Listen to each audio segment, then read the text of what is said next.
year was 1870. The United States was only a few years off the heels of the Civil War and the assassination of President Abraham Lincoln. General Ulysses S. Grant was President of the United States. The United States Department of Justice was established. The Chicago Baseball Club, the team that ultimately became the Chicago Cubs, played its first game. The mode of transportation was horse-drawn buggies and wagons. The location was New York City. Construction of the Brooklyn Bridge was underway. The first of New York's 4 elevated railroads opened. Thomas Nast, the star political cartoonist of Harper's Weekly, began a campaign that led to the downfall of the corrupt political machine that ran the city. The Statue of Liberty and the now famous towering New York skyline did not yet exist. Several thousand of the nearly 1 million residents of the Manhattan area belonged to the Masonic fraternity, the oldest, largest, and most widely known fraternity in the world. The Knickerbocker Cottage, a quaint 3-story white building with black shutters and ornate lampposts, was a restaurant located at 426 6th Avenue. The restaurant was a popular lunch spot for many Masons who worked and lived nearby. At that time, a short-lived 13 craze swept the United States. Instead of avoiding the unlucky number 13, many embraced the number as a form of rebellion, flaunting their denial of superstition. At Knickerbocker Cottage, a special lunch table on the 2nd floor was set daily for 13 Masons. The men who dined there, all known for their good humor and wit, sat down precisely at 12:13 every afternoon. It was at that table, among this jovial group led by Dr. Walter Fleming and actor William "Billy" Florence, where the idea for Shriners International was born.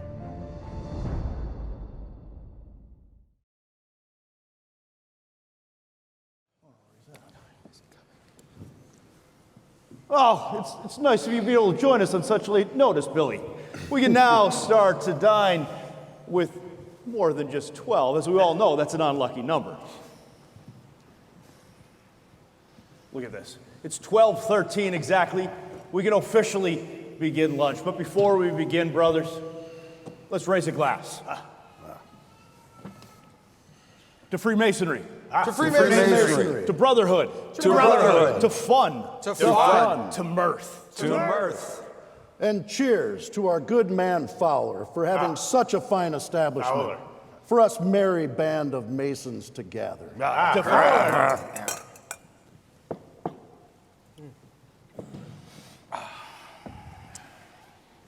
Although I do love all my brother Masons, it does seem that only those with the most wit and cheer take their lunch at the Knickerbocker.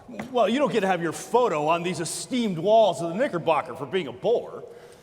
Would it not be wonderful if there were an order that had all the ritual and structures of Masonry that we respect, but also had the humor and lightheartedness that we enjoy in our lunches? Indeed. Yeah. Men of virtue and esteem that also enjoy having a good time and a laugh. Yes. If there was ever a man to start such an order, it would be you, Dr. Fleming. Brother. And of course, your trusty man, Billy, who plays pretend for a living. I am most passionate about theatrics, both on and off the stage. While traveling abroad in France last year, I attended a magnificent Arabian Nights party. It was a sight to see all the guests dressed in Arabian garb. The decor was such that you could believe that you were in a mosque in the middle of the desert. I thought if I stepped outside, a camel might walk by. That sounds great, Billy. Honestly, wonderful, but slightly off topic. It really isn't. What if we created an order as Dr. Fleming had proposed, but with an Arabian theme? With titles and clothing and ritual modeled after those of the far-off lands of the Near East. It would have the splendor and structure of masonry, but would have pomp and flair, and most importantly, fun. There we go. Here, here. I think you're onto something, Billy. As someone who studies and speaks Arabic, I would be pleased to help with the cultural and language references. Very good. If everyone at this table has interest in such an order, I think we need to pursue it further. Yes. I agree. You bet. Very well then. Let us set a lunch date to discuss this further. I think there is great promise in establishing an ancient Arabic order for men of integrity who do not shy away from humor Indeed. and hijinks. Yes. Agreed? Agreed.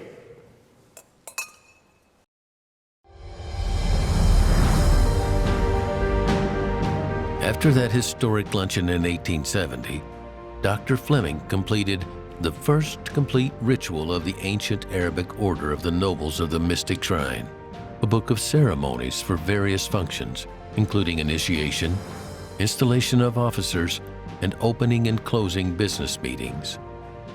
The group of 13 Masons continued to meet regularly at the Knickerbocker Cottage to discuss the new organization. But it was a meeting held on September 26, 1872, that is considered to be the founding date of the fraternity. During this meeting at the old Masonic Hall on 13th Street in New York City, Mecca Shriners was established as the organization's first temple. In following the Near Eastern theme, the founding members decided to call fraternity chapters temples. The 8 members present on that day were elected officers of Mecca Shriners, with Fleming named to the highest position, the Grand Potentate. In the first years of the fraternity's founding, membership growth and meeting activity moved at a sluggish pace. In 1876, there were only 43 members, called Nobles, and all but 6 of them lived in New York City. Then, at a membership meeting on June 6, 1876, which also became known as the First Imperial Session, the fraternity made great strides toward shaping what would eventually become an organization with hundreds of thousands of members throughout the world. During this meeting at the Masonic Lodge in New York City, the 20 members in attendance established the governing body of the fraternity, originally called the Imperial Grand Council. 14 nobles of Mecca Shriners were elected to serve 3-year terms on the Imperial Grand Council, with Dr. Fleming presiding as the Grand Potentate. The officers also established rules for membership and for forming new temples. Leadership also charted a second temple, Damascus Shriners, in Rochester, New York. The organization, however, was still in need of more members. So Dr. Fleming, Florence, and other founding members embarked on a publicity and recruiting campaign.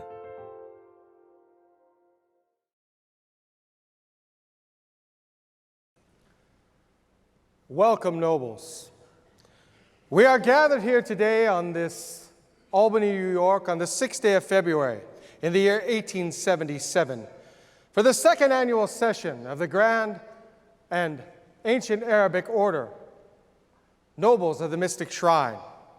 I am Dr. Walter M. Fleming, your Grand Potentate, and I am honored to be here along with your Imperial Grand Council, as well as members of Mecca, Damascus, Naja, and Cyprus temples.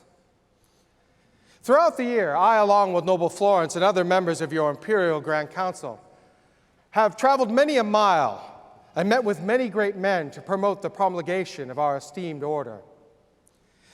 I think we have every reason to be highly gratified and encouraged by our efforts up to this present time. All who have received the order are evidently exceedingly well pleased with the impressiveness of our ritualistic work, as well as the sublime tenets of the order. It could no doubt be made the most powerful order, dedicated to the welfare of Masonry in this country. I also desire to thank the officers and membership in general who have aided in the success of the order by their efforts. And I feel confident that it will result in the most sanguine expectations and beyond. And we may now rest assured that it is destined to be the most popular and successful of orders. And when it comes in the way of any of our co-workers to commend the cause to any desirable brother, either personally or in correspondence, it will add greatly to the success of the subordinate temples, as well as to the prosperity of the institution. And so, wishing you all success, and with earnest Godspeed, I am fraternally yours to command.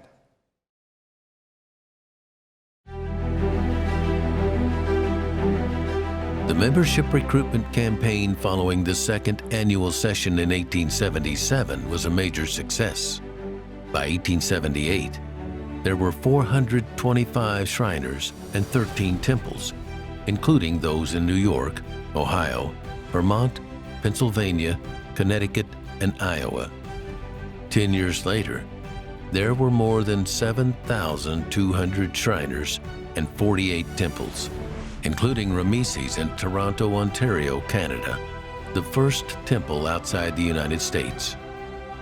While Shriners International was established to give Masons the opportunity to focus on fun and fellowship, charity quickly became a significant cornerstone of the fraternity. From their earliest years, Shriners provided relief by means of volunteers and funds for victims of epidemics, floods, fires, and hurricanes. Temples raised money that they donated to underprivileged families, orphanages, Masonic homes, and children's hospitals. In 1919, W. Freeland Kendrick, then Imperial Potentate and member of Lulu Shriners, visited a facility in Philadelphia that offered residential medical care for the poor. This visit inspired Kendrick to plant the seed for an official philanthropy for the fraternity. Kendrick traveled more than 150,000 miles, visiting a majority of the 146 temples throughout North America to campaign for an official philanthropy. During his travels, he was also introduced to the Scottish Rite Hospital in Atlanta, which provided medical care to children with orthopedic problems whose families were not able to pay for care. At the 46th Imperial Session in Portland, Oregon, Kendrick recommended the formation of the Shriners' Home for friendless, orphaned, and crippled children. The report, given on June 23, 1920, was not well received by those in the meeting. That afternoon, Kendrick took the floor again and proposed building a hospital for children with disabilities and recommended that the funding come from an annual $2 per capita tax to fraternity members, and that it would be called Shriners Hospital for Crippled Children. Many Shriners expressed doubts about the practicality and the responsibility that comes with starting and running a children's hospital. The prospects of the plan were fading when a noble stood up to address the crowd.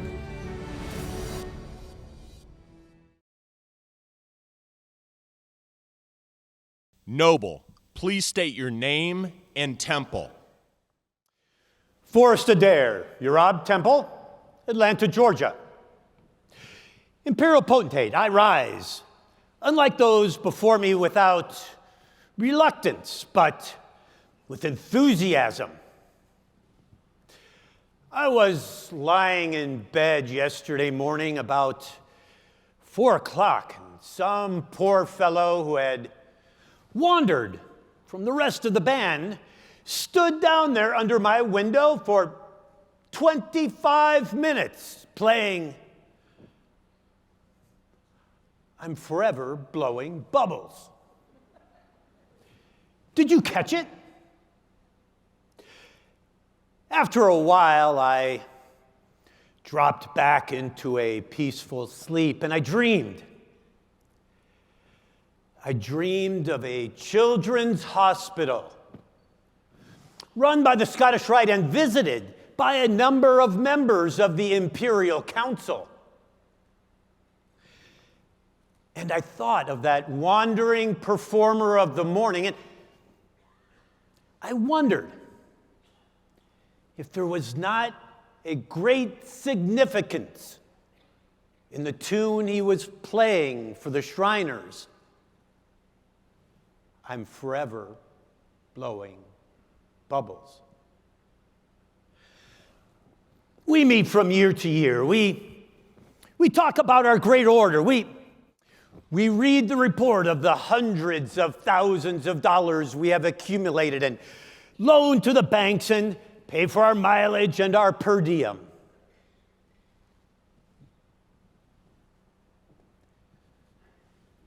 This resolution recognizes the fact that we accept that the responsibility is ours. And while we have paid money for songs and paid money for bands, there is not a thing you can put your finger on that I know of that has been done for humanity that can be credited to the Shrine as an organization. I want to see this thing started. For God's sake, let us lay aside the soap and water and stop blowing bubbles and get down to brass tacks. Let's blow all the dust aside. Let's get rid of all the technical objections. And if there is a Shriner in North America, after he sees your first child has been treated, who objects to having paid the $2, I will give him a check back for it myself.